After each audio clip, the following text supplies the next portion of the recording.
Take your hood off, Hinge.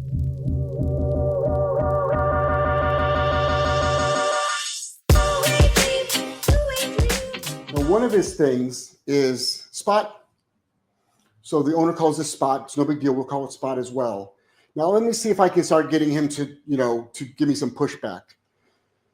So his pushback is, let's say he doesn't go to this and down. I can say no, and then I can correct. So even though it's day one, I don't have to, I'm not teaching him this. He knows this. He knows it on leash. He's just not e-collar trained yet. So he knows this on leash. So it could be, so if he doesn't down, I can tell him no and give him a leash correction, which actually that will escalate him. So remember, it's not the punisher that escalates him. It's the fact that he doesn't want to be told what to do that escalates him. Keep that in mind. So if he doesn't do what you want, you have a couple of options. You can just ignore that, or you can correct him and teach him how to do it. So he doesn't need to be taught how to lie down. He already knows to lie down. He can lie down across the field. He can be 100 feet away and you can tell him down and he'll down. So that's what he doesn't need that. He doesn't need that at all. So break. Good. So Spot.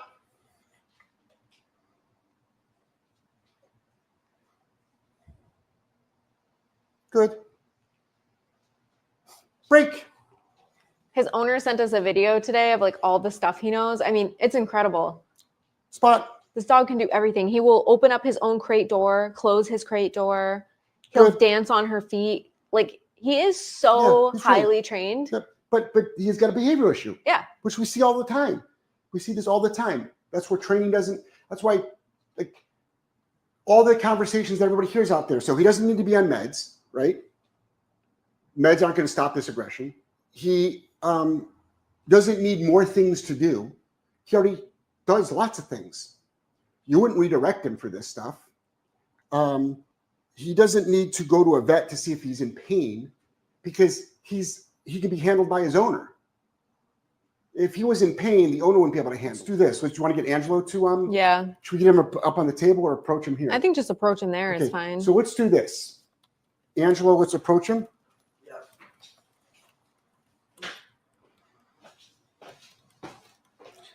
So at the intake, he growled at Angelo. And then last night, when Angelo walked in the room, he growled at Angelo as well. But he was corrected for that. That's how you get past all this stuff.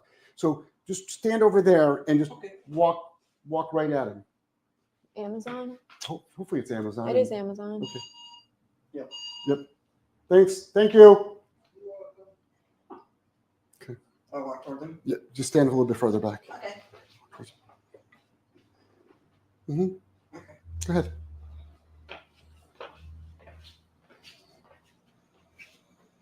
Good. So what you pay attention to is you pay attention to any loading, any of the lip up, any growling. And the conversation about don't stop the growl, we're outspoken about that's bullshit. Of course you stop the growl.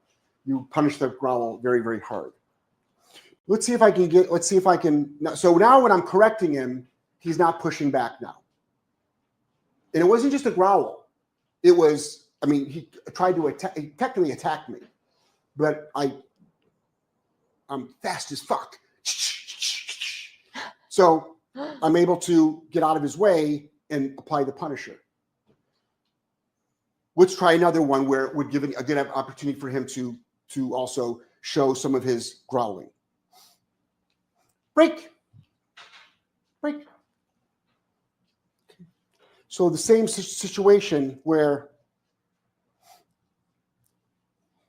down. So he's being really cautious. He's been like this since he's been here. Very slow and deliberate.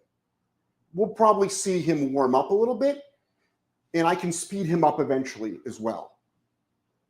So now let me see if I can.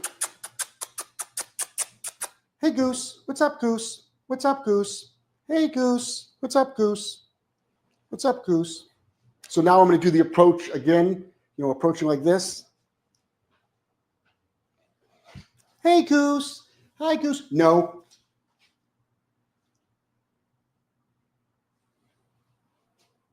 Down. Good. So this is good that he's actually not escalating. So that caused escalation. Me saying no. Remember, it's not the punisher that did it. It's me telling the dog not to do something, or what they just did was wrong. He doesn't like that at all. The accountability. And he's like that with his owner, by the way. He's like that with his owner. When he growls at someone, and if the owner corrects him, he goes after the owner as well. But she's not getting bit either, because she's also, she doesn't put up with it. She doesn't put up with it. It keeps happening, but she just doesn't know how to stop it, which is fine. That's not her wheelhouse. But you can see he's very cautious and concerned. He's with us for a month, so you'll start seeing that slowly change. And he's not afraid, and he doesn't lack confidence. All right? Spot. No. So all my communications with him now are just leash pressure, because leash pops. Why? Because it's pretty invasive to do that. And I want to be invasive with him.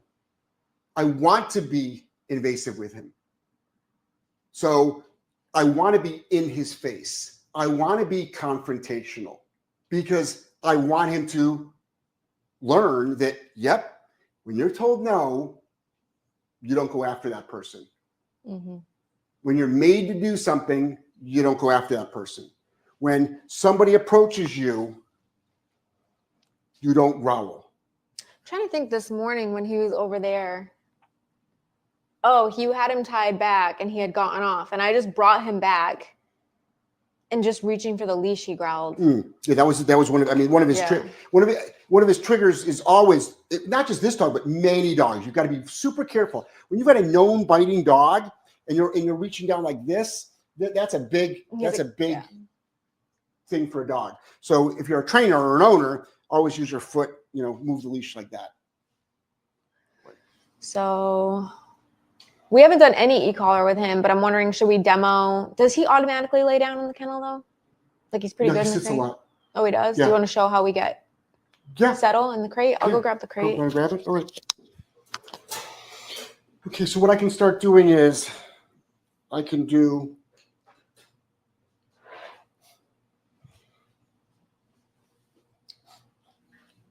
kennel.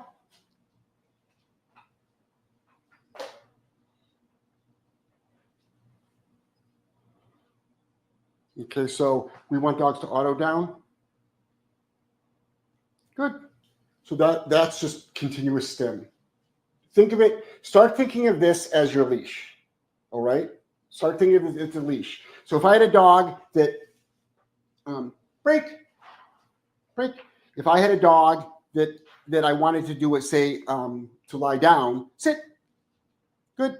If I had a dog that I wanted to lie down, I would do what? I would take leash pressure and go like that. Right?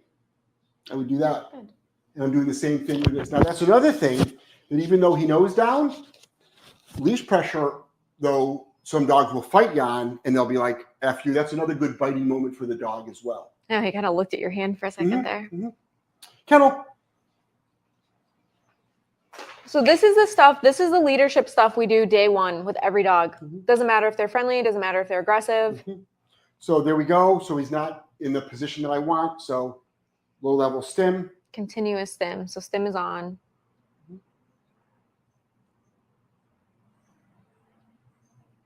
And stim is off. So sometimes we will, so with him, because his owners put such a good foundation on him, he pretty much understands continuous pressure. If he was a totally green dog, we'd probably do more of like a tapping, like tap, tap, tap, tap, tap, tap. That's where it's like, that's where the troubleshooting comes in. But we're not just going to press and hold and expect a dog to just figure it out. Like you have to read the dog. Sometimes they'll spin around in a circle, but we always start in the kennel because there's less options. Dog can't just go run around the house and be like, F you. And this is where just experience comes in as well. It's like, we've worked with so many dogs like this. Like, we can do this with your dog just online. We've done this where a client will, mostly people on our fast track, they'll turn the camera around and it'll face the dog, and I can train your dog by just telling you what to do with the remote. All right. So we're seeing a general better attitude out of this dog. Now, you're still getting, you can tell there's a little bit of stubbornness in there, and you can still, there's a little bit of FU in there. There's that FU flavor with a dog. Absolutely has FU flavor to it. Like, I'll do this, but fuck you. That's what's going on with this dog right now. That is going to start getting, but it's already better even after day one, because yesterday was pretty combative. This morning was pretty combative. But how I get my leverage is no matter what the dog is, the size of the dog or the experience with the dog, when it comes to, it's not an obedience conversation. It's not an e-collar conversation. It's a conversation of the dog going after me and me going, that's not going to happen. That's the universal sign for holding up a leash. That's not going to happen here at all. That's a very powerful conversation that sets the tone. Because if you wait too long for that, the dog will start getting leverage on you, or you run out of time to work the dog. Right. And there's no reason why you can't do that from day one. You can do that with your dogs right now. They don't have to be trained for that. That's a general attitude conversation. So you go into a classroom with a bunch of kids, and I never compare kids to dogs, but it's just a general example that a lot of people can understand. And day one of class, and the kids are like talking loud and like they're standing up and they're throwing shit at each other, and some of them are on their phones. And you're like, well, it's the first day of school and I haven't really taught them yet algebra, so I can't correct them for this. Sure you can. You can set the tone from day one. Okay, you little fuckers, sit your asses down, shut your damn mouths, and pay attention, eyes front, hands to yourself. You can do that. You can do that with kids. You know. You're gonna show thresholds? Mm-hmm. All this stuff. So everyone, this is a question we get a lot in the community. How do I get my dog to be calm? Right. Everything we do instills calmness in a dog. Everything. Time and place for all the fun. Like he'll be doing field retrieves and all that fun stuff in the park, but in the house, it's the kennel, it's the place, it's the threshold, it's the leadership. No. Everything stacks to create a calm mindset and a respectful dog. So I wish I could say there's just one thing, but it's like a million things we do all day long. Our whole program gets a calm dog. Our whole program gets an obedient dog. Our whole program gets a dog with a good state of mind. Our whole program eliminates behavioral problems. You can't just pick and choose. You got to do it all. Great. So this I can actually use the e-collar with. I'll just switch it up for you guys. All right. So I can walk over here. Let's go.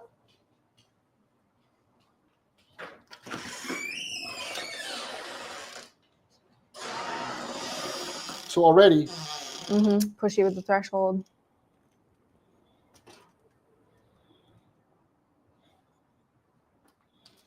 Okay. Break.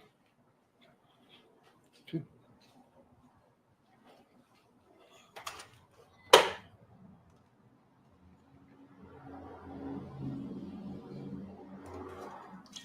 But see, so it just shows he's not e-collar trained. He doesn't understand the backup. So that's where the training will come in. So he doesn't have a lot of e-collar experience. Let's go. Good.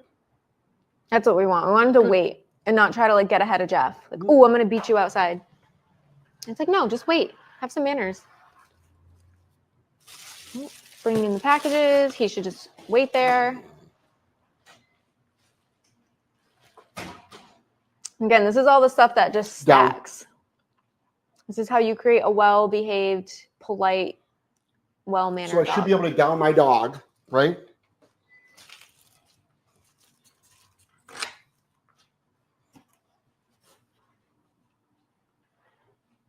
I should be able to down my dog and walk away. You know?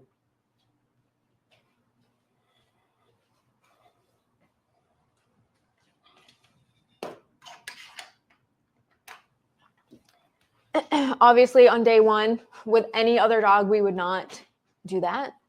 But he's trained. We do get a lot of dogs that are already very trained. So So when you see in our courses, that's why when we make courses like Green to Graduate, Chaos to Control, we have to headhunt for certain dogs. Right now we're headhunting for certain dogs because a lot of the dogs that come to us on the regular have already been e-collar trained. They've already been through a couple trainers, sometimes multiple board and trains. So by the time we get them, we're just kind of like cleaning up a few things and really working heavy behavior mods. So when we run courses like Chaos to Control, Green to Graduate, when we have shadows come, we have to headhunt and be like, hey, we need a dog that knows nothing. We need a dog that, because I would say 90% of dogs, Jeff, that come here like are already trained. Here's a good thing right now. So I'm working through this, right? Let's see if he'll go after me. Yeah, he can get real weird with that crate.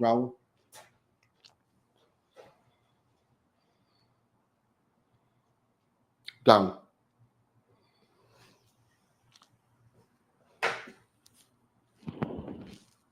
Yeah. He's got a big attitude. Very, but no. Not going to do this. I'm only going to do what I want to do. So he's being made to do these things.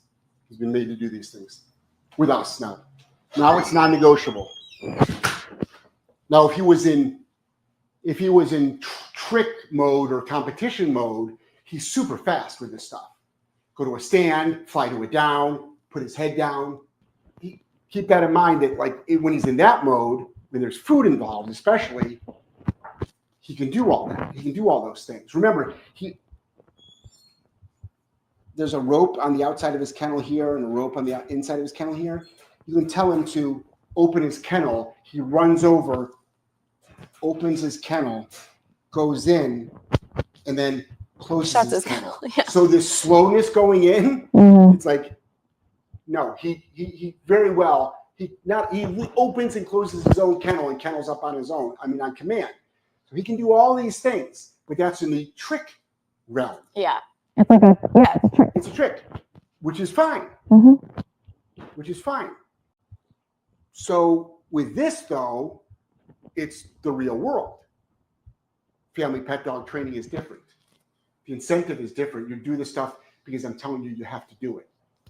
So this is just one more, again, hopefully what people get out of this is more about it's the philosophy, it's the mentality. If more people had this attitude with their dogs that they're struggling with, or to keep their dog from struggling, so many things will be stopped. So many things will be stopped. Your life will be so much better. It's not about this. It's not about this. It's more about the attitude. Because you can be a really soft person and you're relying on your tools too much, and you're going to struggle. You're going to struggle. Melanie said, do you do the same thing when coming into the house so they don't rush in? Like in terms of waiting for them? Pretty much all thresholds we do. Thresholds like the potty yard, in and out of the potty yard, in and out of the kennel. The kennel goes to directly outside. We don't do it in between rooms, we don't have connecting rooms in this house. It's a small house. But I wouldn't do it between our kitchen and the hallway that leads to the kennel. I'm not going to do that. But yeah, pretty much. Lori said, do you guys know if he had major attitude when learning all his commands? No, most likely not. No, because it's fun. It's fun for him. It was fun. He loves to learn. He loves to work. It's all drivey, food, reward, which is how it's supposed to be done. Yeah. All that stuff is supposed to be like that. No, not at all. He's easy to train for her. And he loves to learn. And if all we were doing was obedience, he'd probably look great. Yep. We can get him to look real flashy. Yeah. Oh, yeah. But he's here because he's a bad boy. He's a jerk. Yep. Yeah. She was like, he's a delight to train. He knows so much stuff. He has so much fun. He's actually an excellent representation of the breed. Yeah. And people will argue all day long about it. Oh, if he's growling at people, he shouldn't be in the ring.